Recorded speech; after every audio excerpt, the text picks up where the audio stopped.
In order to increase your carry distance, we need to focus on overall power development when it comes to your golf swing. Now, before we go into the drills that we're going to cover with this week's blog, we need to understand the ways we create power in regards to the golf swing. Now, there's 3 planes of motion that we cover in regards to power development in the weight room that also apply to when you're swinging a club. The first one is called the sagittal plane, which is essentially forward and backwards movement, so flexion and extension, like a jump or a sprint. The second one is going to be in the frontal plane, which is lateral motion, which is essentially like a lateral lunge, or if you think of transitioning in the golf swing, when you get to the top of your backswing and you initiate into the downswing to impact, you get a shift of that lead hip bumping forward, which is going to be a lateral movement in the frontal plane. Lastly is going to be a rotational focus, which is in the transverse plane, which is essentially that club coming around. You're creating torque through the body to get to impact and then get through the ball in order to create carry. Now, in order to understand how to do that, we need to make sure that our exercises are plane specific as well. So the first thing we're going to touch on is going to be a medicine ball scoop toss.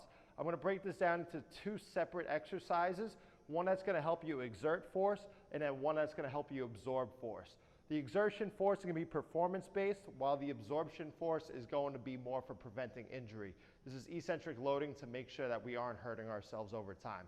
So what I'm going to do is start off by doing a fake medicine ball scoop toss. What I mean by that is I'm going to get in a nice athletic stance. You can get into your golf posture. That's completely fine here. Some of you might be a little bit narrower, some wider. Get into a position you feel comfortable with. From here, I'm going to start the ball right in line with my belly button. Arms are going to be nice and long.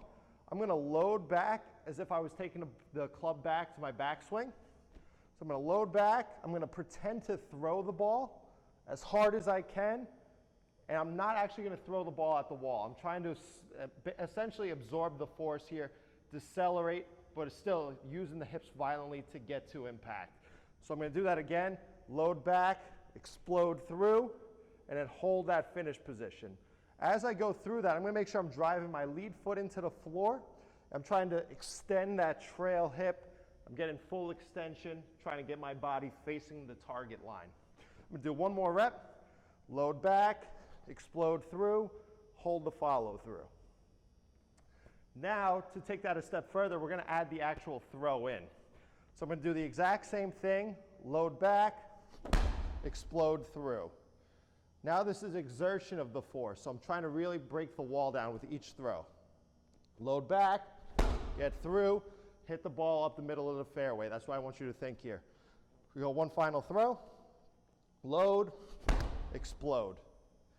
So again, your goal is to either break the ball or the wall as you go through these.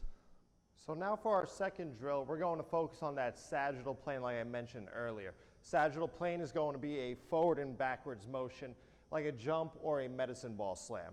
It's going to be the same idea. We're going to do a absorption focused drill and then a exertion focused drill. So what I'm going to do to start, and I'll do the first 2 reps facing the camera, is going to be a double clutch. So what I mean by that is I'm going to take this ball, I'm going to come up overhead, I'm going to come up onto my toes, so I want to get the ball up as high as I can. And then from there, what I'm going to do is I'm going to pretend to throw the ball again like we just did at the wall. So I'm going to get up nice and high, throw, but not actually throw the ball down. I'm focused on getting my hips back, loading, getting into a good position athletically. We'll do the same thing, get up tall, fake the throw down.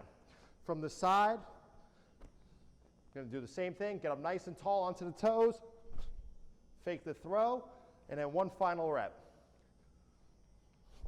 Now you'll see when I do that, I'm getting my hips back, I'm hinging the hips, I'm getting into a good position.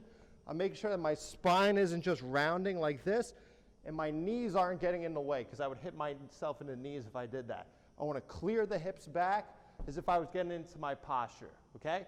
This is going to help me apply force into the ground, because I'm learning how to decelerate. I'm using my lower half to do that.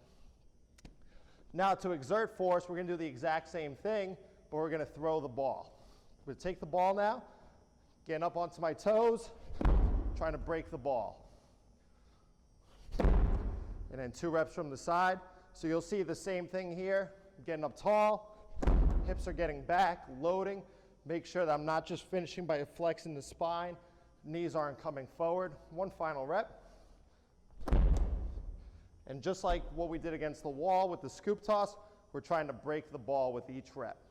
So for our third and final drill of this video, we're going to cover the frontal plane. And we're going to do that through what's called a lateral hide-in. Now a hide-in is also known as a skater, and technically it is a drill that also has a component of the sagittal plane and rotation as well. But primarily the movement is done side to side. It's a lateral movement. What I'm going to do is I'm going to set up and with my right knee and my right arm up. From here, I'm going to come across my body. So my right arm and my right leg are going to come across my body to load my left hip.